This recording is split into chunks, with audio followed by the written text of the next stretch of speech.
Oke, Pak Martinale, saya sudah ungkapkan di atas kepada Bapak bahwa akhlak atau perilaku seseorang itu tidak bisa menjadi alat tolak ukur kebenaran sebuah agama. Yang menjadi tolak ukur kebenaran sebuah agama adalah kitab sucinya. Itu yang perlu Pak Martin pahami dengan baik. Manusia tanpa Tuhan, maka manusia layaknya hewan. Meski diberi akal sehat, tetap saja manusia itu layaknya hewan, karena dia tidak mendudukkan dirinya sebagai makhluk yang paling mulia di antara seluruh makhluk yang diciptakan oleh Tuhan. Nah, sebagai makhluk yang bertuhan, pedoman kehidupan kita selaku manusia tentu adalah kitab suci, dan tidak bisa melihat kebenaran sebuah agama ditinjau dari aspek perilaku umatnya. Sekarang kita merujuk kepada kitab suci saja. Saya ingin mengangkat satu ayat di dalam kitab yang Anda katakan sebagai kitab firman Tuhan, dan Anda katakan Kristen itu adalah agama kasih. Ada satu ayat yang menggelitik di dalam kitab Bapak, Yohanes 10 ayat 8, di mana Tuhan Yesus yang Anda sembah mengatakan dengan tegas, semua orang yang datang, yang hidup, yang lahir sebelum aku adalah pencuri dan perampok. Ini perkataan Tuhanmu terhadap semua orang, termasuk Maria ibunya yang melahirkan dia. Apakah di sini mengajarkan akhlak yang baik? Ketika sosok Yesus mengatakan, semua manusia yang ada, yang lahir, yang tercipta sebelum aku adalah pencuri dan perampok. Saya ingin tahu dari ayat ini, apa perspektif Bapak mengenai pernyataan Yesus yang menyinggung kedua orang tuanya, baik Yusuf maupun Maria, bahwa semua orang yang lahir sebelum dia datang adalah pencuri dan adalah perampok. Coba Anda terangkan etika, moral, akhlak apa yang ingin Yesus ajarkan dengan ayat ini. Silakan. Baiklah, soal keledai ya. Soal keledai, jadi Yohanes 10 itu menjelaskan tentang kehadiran Yesus sendiri.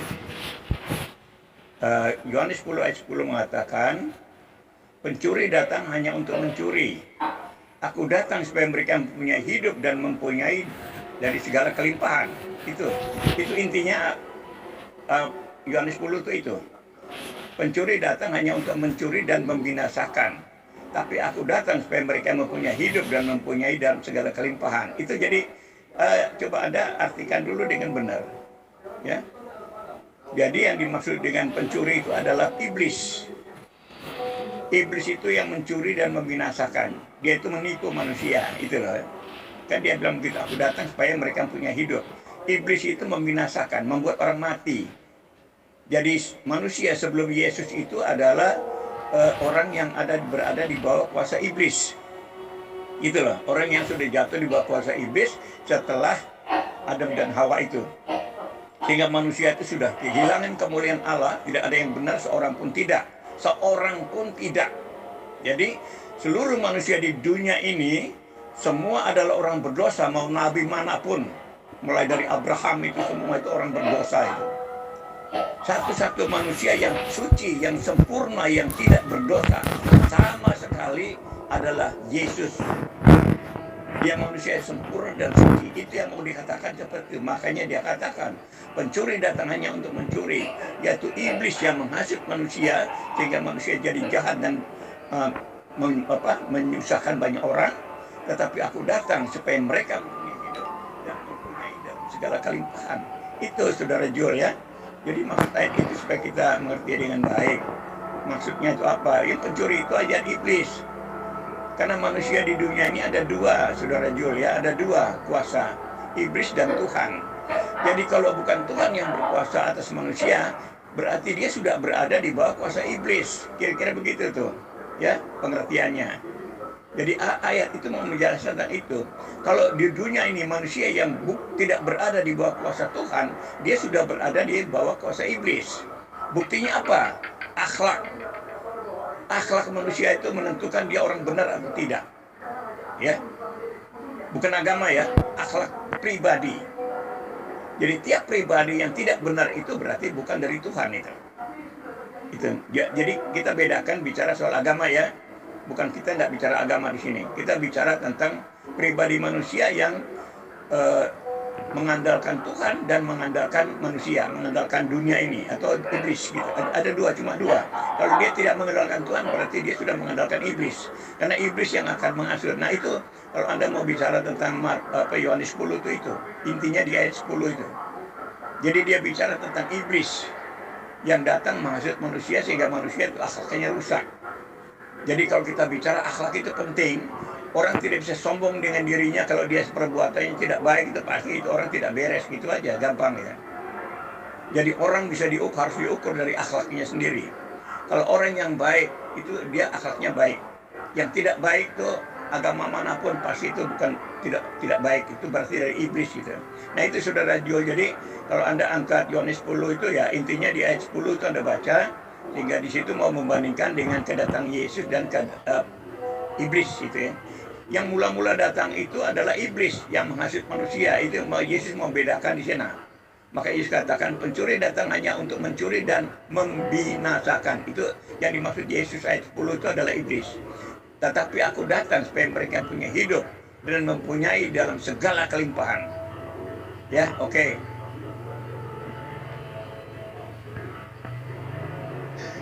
Baik, Pak Martin, terima kasih banyak atas paparannya. Bapak ingin mengajak saya melakukan pendekatan Bible dengan sudut pandang Bapak mengelak daripada ayat 8 dengan mengatakan iblis, dengan mengatakan semua manusia yang datang yang mengajarkan kebenaran sebelum dia datang adalah orang yang dibawa kutuk daripada kesalahan Adam. Itu aja terus Bapak putar-putar dari sejak Bapak pertama kenal dengan saya.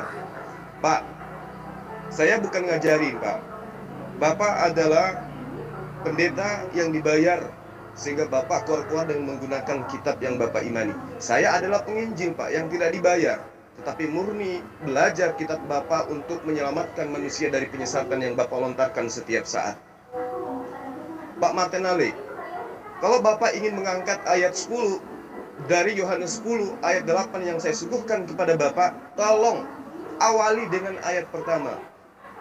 Yesus dikatakan gembala yang baik, tetapi di sisi lain dia mengatakan ibunya adalah pencuri dan perampok. Analisa ini bukan tidak berdasar, Pak.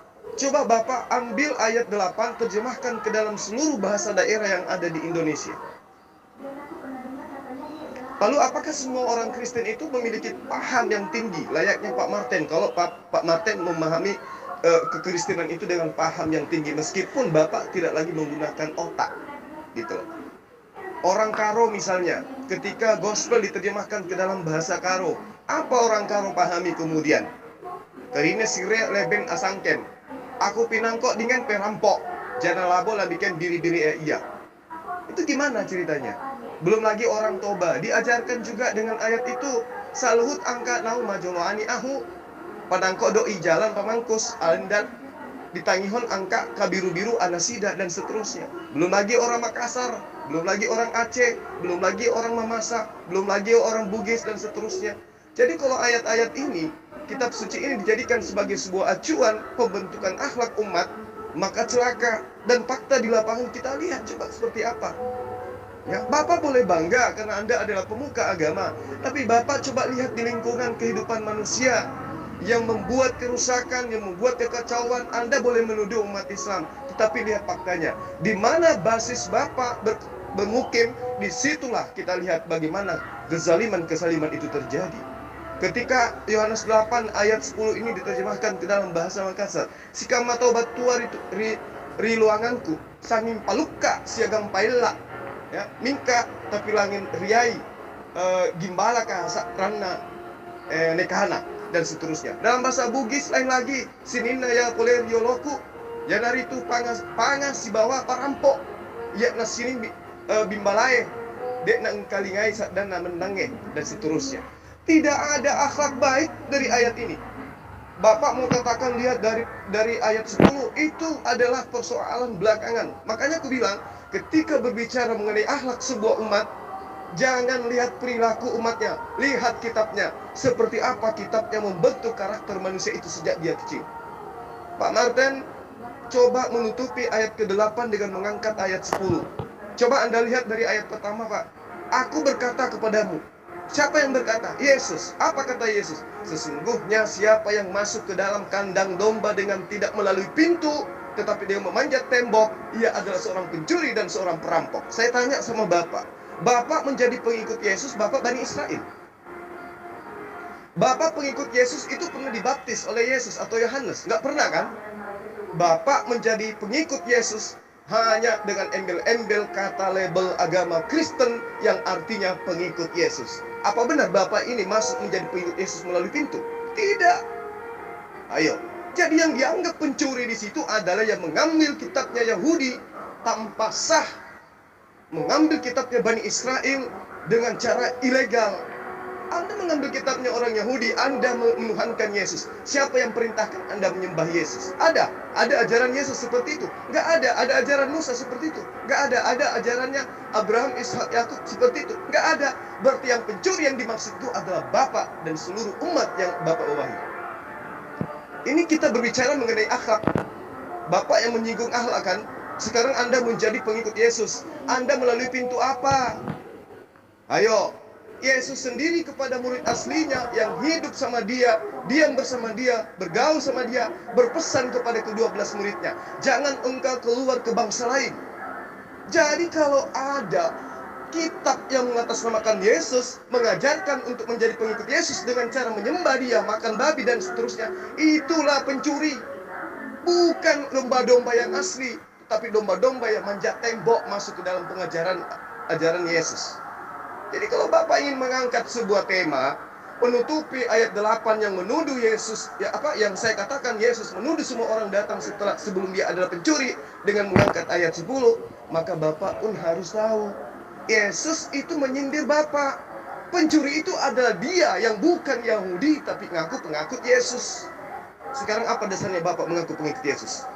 Bapak orang Ambon, Bapak orang Manado, Bapak orang Gorontalo, Bapak orang Bugis, Bapak orang Makassar. Bapak bukan Bani Israel. Bapak mengkitabkan bawa nama Hasem, bawa nama Elohim. Bapak siapa? Jadi yang pencuri itu nyata. Kalau Bapak ingin lari dari konsep yang ada di dalam ayat 8 ini, semua orang yang datang sebelum aku adalah pencuri dan perampok. Ayo.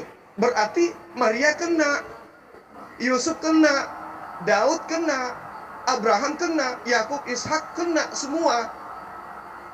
Terus Bapak ingin asumsi, oke, kalau Bapak ingin berasumsi, saya pun bisa melakukan itu.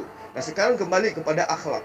Akhlak apa yang ingin Yesus ajarkan setelah Yesus mengatakan semua orang yang datang sebelum aku adalah pencuri dan perampok? Silakan. Kan Yesus itu mengutus murid-muridnya. Perikop itu judulnya Gembala yang Baik. Artinya kalau dia katakan sebagai gembala yang baik, tentu bertentangan dengan gembala yang tidak baik. Ini saudara Jul ya. Anda kalau makanya baca Alkitab nggak mudah. Anda baca judul bahwa di situ gembala yang baik, berarti dia mau membicarakan gembala yang tidak baik. Itu ngerti nggak? Jadi bukan orang tuanya Yesus yang dikatakan di ayat 8 itu. Orang yang datang sebelum aku itu ada, itu yang dimaksud itu iblis. Itu loh, bukan orang tuanya. Kalau manusia semua sudah saya bilang, semua manusia itu mulai Abraham itu sendiri juga, dia bilang orang percaya itu orang berdosa semua. Semua nabi itu orang berdosa. Satu-satunya manusia yang pernah lahir di dunia yang tidak berdosa, yang sempurna itu cuma Yesus. Makanya Yesus itu yang menyelesaikan semua masalah dunia ini. Tentang akhlak manusia di dunia ini tidak ada yang benar. Semua orang sudah berdosa, sudah saya katakan, ya. Semua orang sudah berdosa, tidak ada yang benar satu pun tidak. Tidak ada yang mencari Tuhan. Semua sudah rusak, semua harus binasa. Makanya Yesus datang, dia bilang, aku datang supaya mereka punya hidup.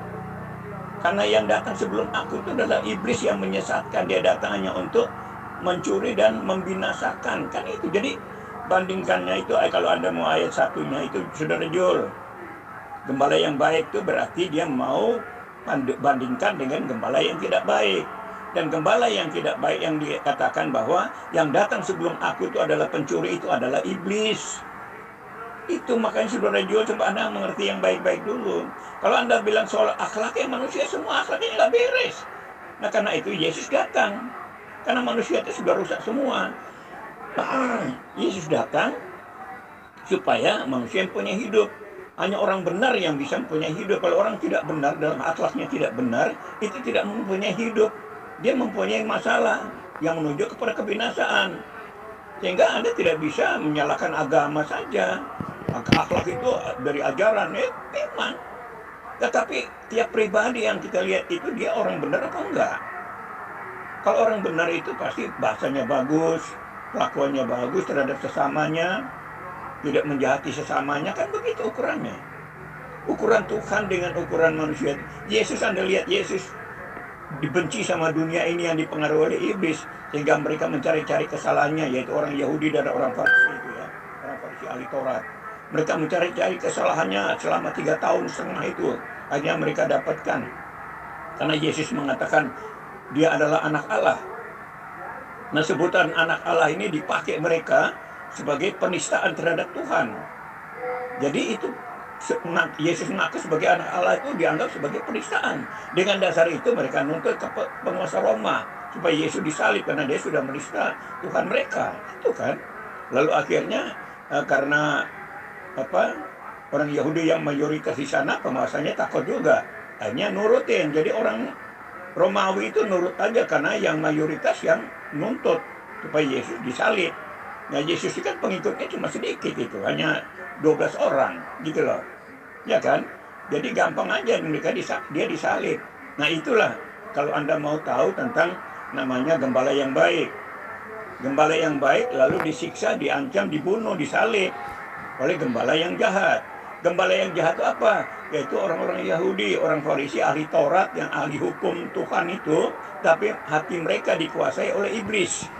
Jadi di situ gembala itu dimaksud itu adalah iblis yang mempengaruhi hati manusia. Nah, hati manusia itu akan kelihatan dari akhlaknya tiap pribadi orang. Agama apapun dia.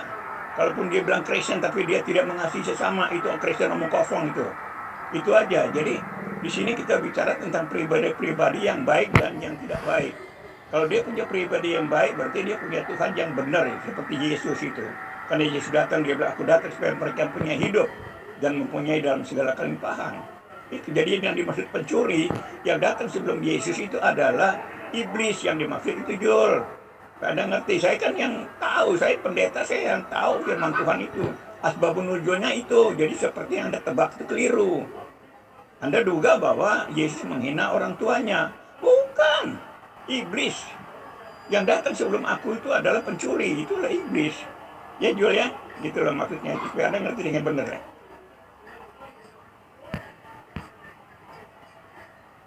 Baik Pak Martin, terima kasih atas tanggapannya. Lagi-lagi Bapak mengulang kebiasaan lama, menuduh seluruh nabi-nabi itu berdosa. Ya, berarti Abraham berdosa, Yakub berdosa, Salomo berdosa, Daud berdosa, dan hanya Yesus yang menurut Bapak tidak berdosa. Nah, kalau Yesus menurut Bapak tidak berdosa, oke. Itu adalah imannya orang Islam, bahwa Yesus yang adalah Nabi Isa, ya itu adalah orang yang suci, lagi disucikan. Jadi dia bukan orang yang terkutuk di tiang salib, bukan. Tapi Yesus yang adalah Nabi Isa adalah kekasih Allah yang diutus oleh Allah untuk mengajarkan Bani Israel kembali kepada hukum Allah yang ditetapkan kepada mereka, yaitu Torah atau kitab Tanakh dalam perspektif pemahaman orang Yudaisme. Satu. Kemudian Bapak mengatakan Yesus itu di dalam perikop Yohanes 10 itu judulnya gembala yang baik. Berarti Yesus ingin mengungkap tentang gembala yang tidak baik. Pak, gembala yang baik adalah gembala yang mengajarkan bagaimana bersyariat. Yesus datang untuk apa? Apakah Yesus datang untuk menghilangkan hukum Torah atau untuk melengkapi hukum Torah? Di kitab Bapak jelas dikatakan, aku datang untuk menggenapi, bukan untuk menghilangkan. Sekarang saya nuntut kepada Bapak sebagai gembala yang baik. Kalau menurut Bapak itu adalah gembala yang baik. Pendeta-pendeta itu kan disebut sebagai gembala. Nah sekarang gembala yang mana yang tidak baik? Pendeta atau Yesus? Kalau Yesus sudah jelas dia adalah gembala yang baik. Apa alasannya? Karena Yesus mengembalakan Bani Israel agar Bani Israel kembali kepada hukum Torah. Sekarang pertanyaan saya, pendeta-pendeta yang mengaku gembala-gembala, apakah mereka mengajak orang-orang kembali kepada hukum Tuhan berupa Torah? Tidak. Berarti pendeta-pendeta ini bukan gembala yang tidak baik, bukan gembala baik, tapi gembala yang tidak baik atau penyesal. Mohon maaf, saya harus mengukur dari pola kata Bapak Martin sebagai selaku pendeta dengan mengatakan Yesus adalah gembala yang baik. Gembala yang baik itu, Pak, sesuai dengan pengujabaran Yesus dalam ayat ini, ya, di dalam bab ini. Domba-dombaku mendengarkan suaraku. 1 poin. Domba-dombaku mengenal aku. 2 poin. Domba-dombaku aku kenal. 3 poin. 4 poinnya adalah mereka mendengarkan perkataanku dan mengikuti aku. Sekarang pertanyaan saya, Bapak mengajak umat Kristen untuk menyembah Yesus, Bapak ikut siapa? Siapa yang Bapak ikutin? Apa pernah Yesus mengajarkan? Apa pernah Yesus mengatakan, "You semua harus menyembah aku supaya kau mendapatkan hidup kekal"? Pernah Yesus mengajarkan itu? "You semua harus membatalkan hukum Torah agar kalian bisa terselamatkan"? Yesus pernah ajarkan itu? You harus beribadah hari Minggu supaya kau bisa masuk ke dalam kerajaan Allah. Yesus pernah mengajarkan itu. You harus mengimani Bapa itu datang dalam berupa manusia untuk menebus dosa waris. Apakah Yesus pernah mengajarkan itu? Tidak pernah. Nah sekarang coba Bapak definisikan yang mana yang termasuk gembala baik, mana yang gembala tidak baik atau penyesal. Apakah Bapak berdiri di atas mimbar mengajarkan umat Kristen mengajak untuk makan babi, ibadah hari Minggu, menyembah kepada Yesus? Bapak mencontoh pada ajaran Yesus, mendengarkan perkataan Yesus, mengikuti pola hidup keberagamaan Yesus? Tidak. Berarti Bapak adalah gembala yang tidak baik alias penyesat. Makanya saya nyindir tadi di ayat pertama. Siapa yang dimaksud perampok itu? Siapa yang dimaksud pencuri itu? Bapak yang dimaksud. Makanya kalau Bapak ingin menganalisa ayat ini dengan jelas, Bapak harus menggunakan pendekatan akal, pendekatan ilmiah. Karena satu unsur yang bisa dinyatakan manusia itu lebih baik daripada makhluk yang lain, hanya akal sehat. Bapak mengatakan Yesus adalah gembala yang baik. Oke, saya sepakat. Saya paham itu, dan itu adalah iman saya.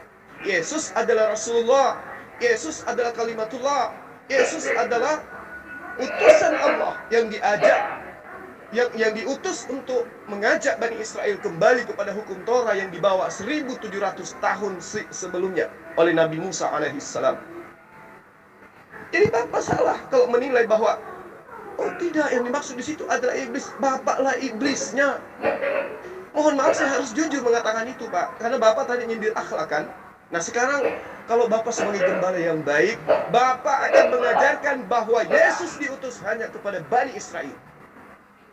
Kalau Bapak adalah gembala yang baik, Bapak akan mengajarkan bahwa Allah satu-satunya yang benar itu adalah Allah yang ada di langit.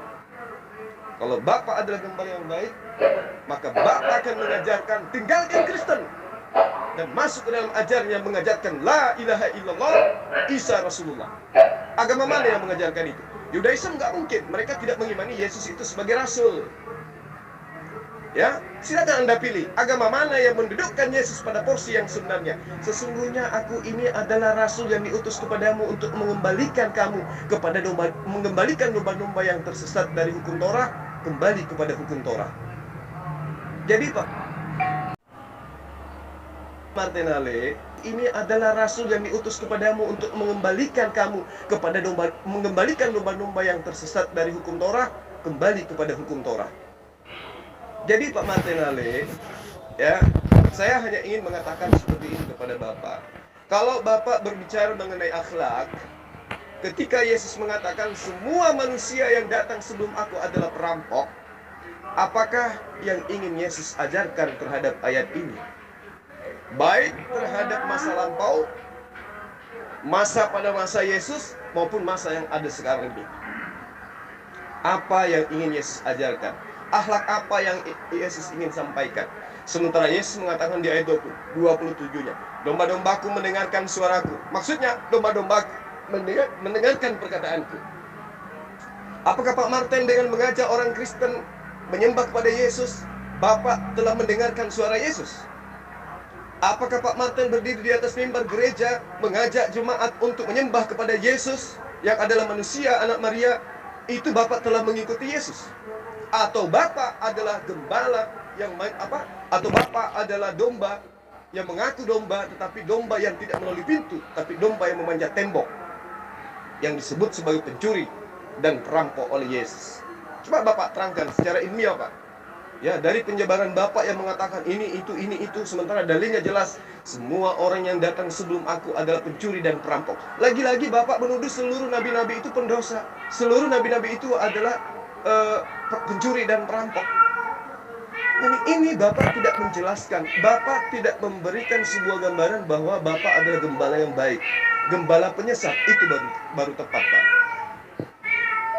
Allah itu terlambat. Jul, saya bisa mengerti apa ya pernyataan Anda itu, saya ngerti karena kita berseberangan dan pemahaman Anda ini sama dengan pemahaman orang Yahudi. Itu persis itu, kita tahu kok. Soal Islam dan orang Yahudi itu orang Kristen tahu betul. Kalau Anda mengatakan saya iblis, itu saya ngerti. Memang Anda tidak mungkin bisa mengerti tentang Yesus, tidak bisa mengerti tentang ajaran Kristen, karena tidak mungkin akal manusia tidak bisa mengerti itu. Akal manusia itu sudah sesat. Ya, akal itu sudah sesat, sudah saya bilang kok. Gak ada orang pakai akal itu benar tuh, gak ada. Hanya orang pakai iman kepada Tuhan Yesus yang bisa diarahkan untuk kebenaran. Berani mengalah sama orang seperti Yesus. Ya Bapa, ampuni mereka karena mereka tidak tahu apa yang mereka perbuat. Itu bukannya melawan orang, bukan menghina orang, bukan memfitnah orang. Itu contoh konkret Yesus waktu disalib itu apa yang dia katakan. Itu contoh konkret yang harus diikuti. Nah itulah yang kita belajar tuh dari sana. Nah sekarang Anda supaya tahu ya, pendapat Anda itu jelas. Anda sudah saya katakan pertama tadi bahwa Anda, pemahaman Anda orang Islam dengan Yahudi itu sama. Tentang Yesus itu sama. Bahwa tidak mengenal Yesus dengan benar. Walaupun Anda katakan Anda percaya pada Yesus sebagai Rasul, tetapi tetap salah karena dia itu Tuhan. Ya. Nah di sini saya mau jelaskan kepada Anda dari Matius 5 ayat 17. Ya. Gitu. Dikatakan di sana bahwa aku datang bukan untuk meniadakan hukum Taurat dan kitab para nabi, tapi aku datang untuk menggenapinya. Ini yang harus Anda pegang. Yuk Anda banyak belajar dari Matius 5 ayat 17. Aku datang bukan untuk meniadakan hukum Taurat dan kitab para nabi, tapi untuk menggenapinya. Kata menggenapi ini yang tidak dimengerti oleh orang Yahudi dan orang Islam. Ya. Saya kasih tahu Anda, saya sebagai hamba Tuhan dari orang Kristen, saya mau katakan keseleunya kalian itu, termasuk orang Yahudi dan orang Islam, adalah kata menggenapi ini, kalian tidak mengerti. Kata menggenapi kalian katakan itu meniadakan, menghilangkan, kan gitu. Menggenapi itu bukan meniadakan, menghilangkan, tidak. Menggenapi itu memenuhi apa yang dituntut oleh hukum Taurat. Apa yang disampaikan oleh para nabi. Yang disampaikan para nabi supaya tuh umat itu berserah kepada Tuhan. Dan bergantung pada akal pikirannya sendiri. Itu yang disampaikan pada nabi kepada umat Israel itu. Ya. Jadi seperti itu. Jadi Yesus datang itu bukan untuk meniadakan. Karena satu iota pun tidak akan hilang dari hukum Taurat itu sampai semua digenapi. Digenapi itu artinya apa? Digenapi itu artinya memenuhi apa yang dituntut oleh hukum Taurat itu. Nah bagaimana Yesus menggenapi? Hukum Taurat itu berbicara tentang dosa manusia. Sejak Adam itu manusia sudah berdosa karena Adam. Sehingga langit kemuliaan Allah, semua manusia sudah rusak. Keinginan hatinya itu jahat terhadap selamanya, itu nggak bisa disangkal itu. Orang mau sombong mengapapun mereka itu jahat. Terhadap Yesus saja mereka hina-hina kok. Apalagi sama manusia tuh yang dipercaya orang Kristen sebagai Tuhan aja direndah-rendahkan. Nah, itu. Jadi nggak ada manusia yang benar itu. Nah Yesus datang menggenapi, artinya memenuhi tuntutan hukum Taurat. Dan tuntutan hukum Taurat itu bahwa kalau orang berdosa harus mati. Upah dosa adalah maut. Sehingga tuntutan hukum Taurat bahwa semua orang harus mati ke neraka. Itu supaya Anda tahu itu. Hukum Taurat itu menuntut bahwa manusia itu yang tidak benar semua itu harus ke neraka. Lalu Yohanes 3 ayat 16, Karena begitu besar kasih Allah akan dunia ini, sehingga dia mengaruniakan anaknya yang tunggal, supaya siapa yang setiap orang yang percaya kepadanya tidak binasa, melainkan beroleh hidup yang kekal. Itu adalah jawaban untuk tuntutan hukum Taurat. Karena begitu besar kasih Allah akan dunia ini, sehingga dia mengaruniakan anaknya yang tunggal. Satu-satu anaknya, jelmaannya sendiri, dikorbankan untuk memenuhi tuntutan hukum Taurat dan kitab para nabi. Ngerti ya Jul ya? Itu menggenapi itu. Hukum Taurat menuntut bahwa orang berdosa itu harus mati. Karena tidak ada, karena saya sudah bilang, nabi manapun termasuk Abraham, semua nabi manapun, orang Musa, semua itu orang berdosa. Apalagi yang bukan nabi, ya kan? Itu semua orang berdosa. Makanya itu yang harus berseterahkan semua itu. Tapi Yesus datang, aku datang supaya untuk menyelamatkan mereka, karena Tuhan mengasihi, ya. Karena begitu besar kasih Allah akan dunia ini, dia mengaruniakan anaknya, seperti Abraham mengaruniakan anaknya, lalu digantikan oleh domba, sehingga anaknya selamat. Ya, itu kalau ambil contohnya di Abraham itu. Jadi Abraham sudah memberi contoh bahwa akan ada korban domba, sehingga anaknya selamat. Anaknya siapa? Anaknya adalah keturunan orang-orang yang percaya. Ya, yang percaya Yesus Tuhan itu diselamatkan oleh pengorbanan Yesus. Itulah tuntutan hukum Taurat, bahwa upah dosa adalah maut itu. Nah, setelah orang diselamatkan, ya Jul ya, setelah orang yang diselamatkan, yaitu orang Kristen, itu dikaruniakan Roh Kudus, dikaruniakan iman, percaya pada Tuhan, supaya akalnya dituntun oleh iman dan oleh Roh Kudus yang menuntun orang ke dalam seluruh kebenaran. Sehingga orang Kristen itu tidak mengandalkan akalnya, tetapi mengandalkan iman dan Roh Kudus untuk menuntun orang ke dalam seluruh kebenaran. Tanpa iman kepada Tuhan Yesus dan Roh Kudus, manusia pasti akan berdosa, akan jahat terhadap sesamanya, akan rakus, akan serakah, akan korupsi, akan menjadi jahat, ya, sehingga merugikan banyak orang itu. Sehingga hanya oleh iman kepada Tuhan Yesus, orang bisa berbuat yang baik, bisa ngalah seperti Tuhan Yesus, dan orang yang dikaruniakan Roh Kudus yang akan dituntun di dalam seluruh kebenaran. Itulah Allah Tritunggal, dengan Yesus sebagai firman yang menjadi manusia dan Roh Kudus yang menuntun orang Kristen, sehingga orang Kristen akan dapat menjalani kehidupan dengan benar, ya, oleh tuntunan Roh Kudus dan iman. Itu Jul.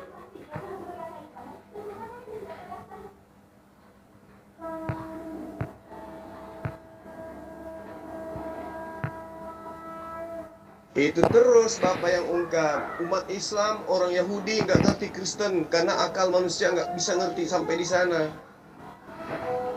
Itu terus yang Bapak putar-putar dari sejak dulu. Pak, untuk memahami Kristen, baca kitabnya. Jangan lihat umatnya, baca kitabnya. Makanya saya katakan kepada Bapak dari awal, jika ingin menilai sebuah agama, jangan lihat umatnya, baca kitabnya. Jadi saya memahami Kristen karena saya baca kitabnya, bukan melihat Pak Martin. Bapak mengajarkan orang-orang Kristen menyembah Yesus, jangan lihat itu sebagai sebuah kebenaran, tetapi lihat kebenaran yang ada di dalam kitabnya orang Kristen. Ya, ini jelas kan? Yesus mengenal dombanya. Kata Yesus, dombaku mendengarkan perkataanku. Kata Yesus, dombaku mengikuti aku. Nah, apa yang Yesus teorikan, apa yang Yesus praktekkan, dombanya ikuti itu. Apa yang Yesus katakan, itu dombanya dengarkan. Nah, sekarang Pak Martinales selaku penginjil, selaku gembala, mengajak jemaat menyembah kepada anak Maria. Itu Bapak mendengarkan perkataan siapa? Kalau Anda mengatakan aku mendengarkan perkataan Yesus, di mana Yesus mengajarkan agar Bapak menjadikan Kristen-Kristen ini sebagai hambanya Yesus? Di mana? Siapa yang ngajarin Bapak itu? Sementara Yesus mengatakan dengan tegas, aku diutus hanya kepada domba-domba yang hilang dari Bani Israel. Bapak bukan Bani Israel. Jadi Yesus tidak diutus untuk Bapak. Kalau Bapak ingin menggunakan Matius 28 atau Markus 16, ingat Pak, di situ Yesus mengajarkan supaya mengajak suku-suku bangsa-bangsa muridnya untuk menjadi apa? Menjadi muridnya, bukan menjadi hambanya. Sekarang Bapak petantang-petenteng di atas mimbar ngajak orang-orang untuk menjadi hambanya Yesus. Bapak mendengarkan perkataan siapa itu? Sampai Bapak ngajarin itu. Ayo. Bapak mengajak orang-orang Kristen ini meninggalkan semua hukum yang diajarkan oleh Yesus pada masa lampau, menuju kepada pengajaran mitologi Yunani. Bapak mengajarkan mereka untuk melakukan hal-hal yang tidak diajarkan oleh Yesus. Itu Bapak mendengarkan perkataan siapa? Ikut pada ajaran siapa? Ikut pada teori dan praktek siapa? Sementara Yesus dengan tegas mengatakan, domba-dombaku mendengarkan perkataanku dan mengikuti aku. Selesai. Jadi kalau ada orang mengaku dombanya Yesus, tapi kelakuannya, pola hidupnya, hidup keberagamaannya tidak mencerminkan dengan cerminan yang dicontohkan oleh Yesus, mereka adalah pencuri dan perampok. Masa yang sampai seperti ini harus saya ajarin pada Bapak? Bapak mengatakan, itu karena Yahudi dan Islam tidak melihat dari apa? Mereka menilai dari akal. Lah, memang Pak, Yesus sendiri mengatakan, kasihi Tuhanmu dengan akal budimu. Jadi jangan akal-akalan. Mengasihi Tuhan maksudnya sembah Tuhanmu dengan akalmu. Maksudnya bagaimana cara menyembah Allah, bagaimana caranya menyembah Tuhan. Apa yang dicontohkan oleh para nabi, apa yang dicontohkan oleh para utusan Tuhan, itu yang kita lakukan. Para utusan Tuhan bersyahadat, lakukan syahadat. Shema Israel, Adonai Elohinu, Adonai Ahad. Lakukan itu. Apa yang nabi-nabi ajarkan, sujud dalam beribadah, lakukan sujud. Mereka membasuh, mereka mentahirkan diri, lakukan junub. Ya, mereka sebelum ibadah membasuh muka, mencuci tangan, mencuci kaki, lakukan wudhu. Mereka berpuasa, lakukan puasa. Jadi apa yang dicontohkan para duta Tuhan, itu yang kita lakukan. Itu baru disebut sebagai domba-domba yang baik. Kalau Yesus ngajarkan nyembahnya kepada Allah, Bapak sendiri ngajarkan nyembah kepada Yesus juga, itu Bapak mendengarkan perkataan siapa? Gitu loh. Kalau Bapak ngerti pemahaman saya jauh lebih mengerti tentang pemahaman Bapak. Di mana Bapak semua akal-akalin. Karena Bapak dalam konsep iman Bapak, akal manusia itu sudah menyesatkan manusia sejak dari Taman Eden. Itu kan yang Bapak katakan. Padahal Allah sudah mengampuni Adam ketika dia melakukan khilaf terhadap perintahnya.